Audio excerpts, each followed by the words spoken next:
Hi dears, welcome back to my channel.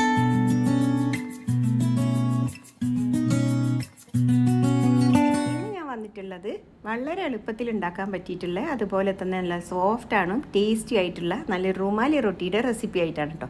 എപ്പോഴും നമ്മൾ നോമ്പ് തുറക്കുന്ന സമയത്തേക്ക് പത്തിരിയൊക്കെ അല്ലേ ഉണ്ടാക്കാറ്, എന്നാൽ ഇതുപോലെ ഒന്ന് ഉണ്ടാക്കി നോക്കിക്കോളൂ കേട്ടോ. നല്ല ടേസ്റ്റാണ്, അതുപോലെ തന്നെ ഏത് കറിയുടെ കൂടെയും നല്ല അടിപൊളിയാണ് കഴിക്കാനായിട്ട്. അപ്പോൾ നമുക്ക് ഇതെങ്ങനെ ഉണ്ടാക്കാൻ നോക്കാം. അതുപോലെ നിങ്ങൾക്ക് ഈ വീഡിയോ ഇഷ്ടമായിട്ടുണ്ടെങ്കിൽ എൻ്റെ ചാനൽ സപ്പോർട്ട് ചെയ്യാനും ഫ്രണ്ട്സിനും റിലേറ്റീവ്സിനും അയച്ചു കൊടുക്കാനും അതുപോലെ തന്നെ ഒന്ന് ലൈക്ക് ചെയ്യാനും നിങ്ങളുടെ അഭിപ്രായങ്ങൾ അറിയിക്കാനും മറന്നു പോകരുത്.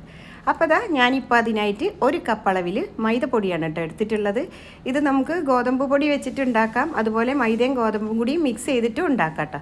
എന്നാലും മൈദ കൊണ്ട് ഉണ്ടാക്കുന്നതാണ് കൂടുതൽ ടേസ്റ്റ്. അപ്പോൾ ഞാനിതാ ഒരു കപ്പ് അളവിൽ മൈദപ്പൊടി എടുത്തിട്ടുണ്ട്.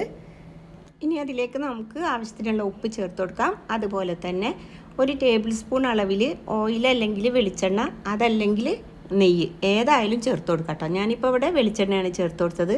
എന്നിട്ട് നമുക്ക് എല്ലാം കൂടി ഒന്ന് അങ്ങോട്ട് മിക്സ് ചെയ്തെടുത്തതിന് ശേഷം അതിലേക്ക് ഒരു 1/2 ടീസ്പൂണോളം പഞ്ചസാരയും കൂടി ചേർത്ത് കൊടുക്കാം കേട്ടോ. ഇത് വേണ്ടാന്നുണ്ടെങ്കിൽ സ്കിപ്പ് ചെയ്യുക. അപ്പോൾ ഞാനൊരു 1/2 ടീസ്പൂൺ പഞ്ചസാരയും കൂടി ചേർത്ത് കൊടുത്ത് എല്ലാം കൂടി വീണ്ടും നന്നായിട്ട് തന്നെ ഒന്ന് അങ്ങ് മിക്സ് ചെയ്തെടുക്കുന്നുണ്ട്. ഇനി നമ്മൾ ഒരു കപ്പ് അളവിൽ മൈദയാണ് എടുത്തിട്ടുള്ളത്. അപ്പോൾ അതിലേക്ക് ഞാൻ 1/2 കപ്പ് അളവിൽ പാലെടുത്തിട്ടുണ്ട് കേട്ടോ. ചെറിയ ചൂടുള്ള പാൽ, ഒരു നേരിയ ചൂടേ പാടുള്ളൂ. അത് ഇതിലേക്ക് ചേർത്ത് കൊടുത്തിട്ട് നമുക്കിത് സ്പൂൺ വെച്ചിട്ട് ആദ്യമായി ഇതുപോലെ ഒന്നങ്ങ് മിക്സ് ചെയ്തെടുക്കാം കേട്ടോ. ഇനി നമുക്ക് കൈ വെച്ചിട്ട് നന്നായിട്ട് തന്നെ കുഴച്ചെടുക്കണം. ഇതിൻ്റെ ആ ഒരു കുഴയിലാണ് ഇതിൻ്റെ ഈ സോഫ്റ്റ്നെസ് കിട്ടുക. അപ്പോൾ അത്രയ്ക്കും നന്നായിട്ട് വേണം നമ്മളിത് കുഴച്ചെടുക്കാനാണ്. അതുകൊണ്ട് ഞാൻ പറയുന്നത് നന്നായിട്ട് മൈദ നന്നായിട്ട് സോഫ്റ്റ് ആവുന്ന വരെ കുഴച്ചെടുക്കുക. അപ്പോൾ അതിലൊരു തുള്ളി പാലും കൂടി ഉണ്ടായിരുന്നു. അപ്പോൾ അതും കൂടി ഞാൻ ഇതിലേക്ക് ഒഴിച്ചു കൊടുത്തിട്ട് വീണ്ടും നന്നായിട്ട് തന്നെ കുഴച്ചെടുക്കുന്നുണ്ട്. ഇനി ഉണ്ടല്ലോ, പാലിൻ്റെ അളവ് കൂടിയും കുറഞ്ഞൊക്കെ ഇരിക്കും കേട്ടോ. നിങ്ങൾ കുഴച്ചെടുക്കുമ്പോൾ ഒന്നിച്ച് ചേർത്ത് കൊടുക്കരുത്, കുറേശ്ശെ ആയിട്ട് ചേർത്തിട്ട് നമുക്ക് പൊടി കുഴച്ചെടുക്കുക. അങ്ങനെയാവും ഏറ്റവും നല്ലത്. ഞാനിപ്പോൾ നല്ല സോഫ്റ്റായിട്ട് തന്നെ കുഴച്ചെടുത്തിട്ടുണ്ട്. അതുപോലെ തന്നെ മൈദയുടെ അളവ് കൂട്ടുകയാണെങ്കിൽ എല്ലാത്തിൻ്റെ അളവും കൂട്ടിയിട്ട് എടുക്കാൻ നോക്കുക കേട്ടോ. നന്നായിട്ട് കുഴച്ചെടുത്തതിന് ശേഷം ഞാനതിലേക്ക് ഇച്ചിരി എണ്ണ അതിൻ്റെ മേലൊന്ന് സ്പ്രെഡ് ചെയ്ത് കൊടുക്കുന്നുണ്ട്. ഇനി നമുക്കിതൊരു 1/2 മണിക്കൂർ ഒന്ന് റെസ്റ്റ് ചെയ്യാനായിട്ട് മാറ്റി വെക്കാം കേട്ടോ. ഇപ്പോൾ ഏകദേശം ഒരു 1/2 മണിക്കൂർ കഴിഞ്ഞിട്ടുണ്ട്. അപ്പോൾ നമുക്ക് ഇതെടുത്തിട്ട് ചെറിയ ബോൾസ് ആക്കിയിട്ട് എടുക്കാം കേട്ടോ. ഈ ഒരു കപ്പ് മൈദ കൊണ്ട് നമുക്ക് ഇവിടെ 5 റുമാലി റൊട്ടിയാണ് ഉണ്ടാക്കിയെടുക്കാനായിട്ട് പറ്റുക. അപ്പോൾ എല്ലാതും ഒരേ വലിപ്പത്തിലുള്ള ഒരു 5 ബോൾസ് ആക്കിയിട്ട് ഞാൻ ഉണ്ടാക്കി വെക്കുന്നുണ്ട് കേട്ടോ. ഇതിപ്പോൾ ഞാനിവിടെ 5 ബോളാണ് നമുക്കൊരു കപ്പ് അളവിൽ മൈദ കൊണ്ട് ഉണ്ടാക്കിയെടുക്കാൻ പറ്റുന്നത്. അതുകൊണ്ട് തന്നെ ഞാനിത് ബോൾസാക്കി എടുത്തതിന് ശേഷം ഇത് പെട്ടെന്ന് പരത്തിയെടുക്കുകയാണ് കേട്ടോ ചെയ്യുന്നത്. അതല്ലാതെ കുറേ, അതായത് 2-3 കപ്പ് അളവിലൊക്കെ നമ്മൾ മൈദ വെച്ചിട്ട് ഉണ്ടാക്കിയെടുക്കുമ്പോണ്ടല്ലോ, നമ്മൾ ഇതുപോലെ ബോളാക്കി എടുത്തതിന് ശേഷം ഇങ്ങനെ അടുക്കി വെച്ച് കൊടുക്കുക. എന്നിട്ട് നമുക്കിതിൻ്റെ മേലെ ഒരു നനഞ്ഞ ടവൽ ഇട്ട് കൊടുക്കണം കേട്ടോ, അല്ലെങ്കിൽ ഇത് ഡ്രൈ ആയിപ്പോവും. ഇതിപ്പോൾ 5 എണ്ണം പരത്തിയെടുക്കാവുന്നേ ഉള്ളൂ. അതുകൊണ്ടാണ് ഞാൻ ഇങ്ങനെ ചെയ്തെടുക്കുന്നത്.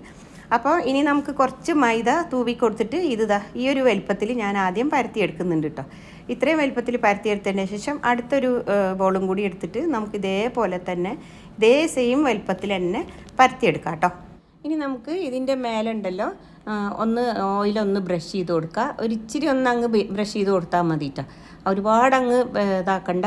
അതുപോലെ ഒന്ന് ജസ്റ്റ് ഒന്ന് അങ്ങ് ബ്രഷ് ചെയ്തെടുത്താൽ മതി. എന്നിട്ട് അതിൻ്റെ മേലേക്കുണ്ടല്ലോ കുറച്ച് മൈദ അതുപോലെ ഒന്ന് അങ്ങ് തൂവി കൊടുക്കട്ടെ. എല്ലായിടത്തേക്കും ആവുന്ന വിധത്തിൽ വേണം നമ്മൾ മൈദ അതുപോലെ ഇട്ട് കൊടുക്കാനായിട്ട്.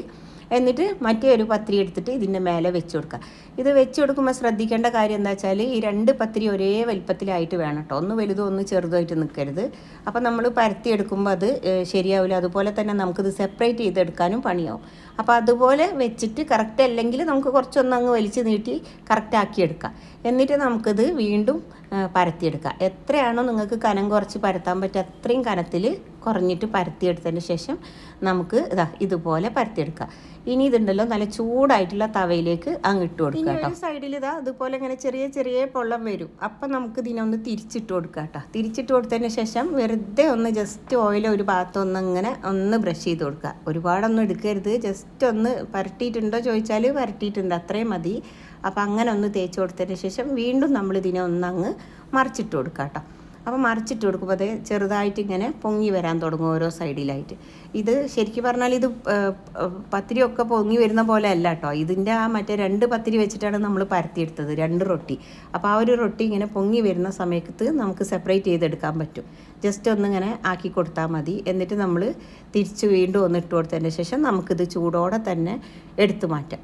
എന്നിട്ട് അതുപോലെ നമ്മൾ ഇത് ഇട്ട് കൊടുത്തതിന് ശേഷം ഇങ്ങനെ പൊങ്ങി വരുന്ന സമയത്ത് ഒരു സൈഡ് ഇങ്ങനെ തുറന്നിരിക്കും. അപ്പോൾ നമുക്ക് ചട്ടകം വെച്ചിട്ട് ഒന്നങ്ങ് തുറന്നു കൊടുത്തതിന് ശേഷം കൈ കൊണ്ട് ഇത് മെല്ലെ ഇങ്ങോട്ട് എടുത്ത് മാറ്റാം കേട്ടോ. ചൂടോടെ തന്നെ എടുത്ത് മാറ്റണം, എന്നാലാണ് ഇത് നമുക്ക് സെപ്പറേറ്റ് ചെയ്തെടുക്കാൻ പറ്റുള്ളൂ.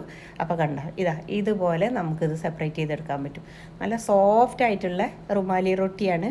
ശരിക്കും പറഞ്ഞാൽ നല്ല ടേസ്റ്റുമാണ്, പാലിലൊക്കെ കുഴച്ചെടുക്കുന്നത് കാരണം. പിന്നെ വേറൊരു കാര്യം എന്താണെന്ന് വെച്ചാൽ നമ്മളിത് പരത്തി എടുക്കുന്നതിനനുസരിച്ച് നമ്മൾ ചുട്ടെടുക്കണം, അല്ലാണ്ട് പരത്തി വെക്കരുത് കേട്ടോ. അപ്പോൾ അങ്ങനെ പരത്തി വെക്കാതെ നമ്മൾ എത്ര എണ്ണം വെച്ചിട്ടാണോ അട്ടിക്ക് വെച്ച് പരത്തിയെടുക്കുന്നത് അത്രയും ഞാനിപ്പോൾ ഇവിടെ 2 എണ്ണം വെച്ചിട്ടാണ് പരത്തിയെടുത്തത്. ഇത് 3, 4 ഒക്കെ വെച്ച് പരത്തിയെടുക്കാം കേട്ടോ. ഇവിടെ കുറച്ച് ക്വാണ്ടിറ്റി ആയതുകൊണ്ട് ഞാൻ 2 എണ്ണം വെച്ചാണ് പരത്തിയെടുത്തത്. ഏതൊരു കറിയുടെ കൂടെ അതേ നല്ല ടേസ്റ്റാണ് കേട്ടോ. അപ്പോൾ നമ്മൾ ഇതുപോലെ നമ്മൾ സെപ്പറേറ്റ് ചെയ്ത് എടുത്ത ഉടനെ തന്നെ നമ്മൾ ഇതുപോലെ ഒന്ന് മടക്കിയതിൻ്റെ ശേഷം ചൂടാറാതെ ഇരിക്കാനും വേണ്ടി പെട്ടെന്ന് തന്നെ കാസറോളിലേക്ക് വെച്ച് കൊടുക്കണം. കാരണം എന്താ വെച്ചാൽ ചൂടാറിയിട്ടുണ്ടെങ്കിൽ മൈദ അല്ലേ, അപ്പോൾ ഭയങ്കര ഹാർഡായിപ്പോവും. അതുകൊണ്ട് നമ്മൾ എപ്പോഴും പരത്തിയെടുക്കുമ്പോൾ അത് എടുത്ത് വെക്കാതെ അപ്പം തന്നെ ചുട്ടെടുത്തിട്ട് ഇതുപോലെ കാസറോളിലാക്കിയിട്ട് അടച്ച് വെക്കാനായിട്ട് ശ്രദ്ധിക്കണം കേട്ടോ. അപ്പോൾ ഇന്നത്തെ നമ്മുടെ റെസിപ്പി നിങ്ങൾക്ക് എല്ലാവർക്കും ഇഷ്ടമായിട്ടുണ്ടെങ്കിൽ ലൈക്ക് ചെയ്യാനും നിങ്ങളുടെ അഭിപ്രായങ്ങൾ അറിയിക്കാനും ഫ്രണ്ട്സിനും ഫാമിലിക്കും എല്ലാവർക്കും ഒന്ന് ഷെയർ ചെയ്ത് കൊടുക്കാനും അതുപോലെ തന്നെ ചാനൽ ഒന്ന് സപ്പോർട്ട് ചെയ്യാനും മറന്നു പോകരുത് കേട്ടോ. പുതിയ വീഡിയോയുമായി നമുക്ക് പെട്ടെന്ന് കാണാം. Take care. Thank you for watching.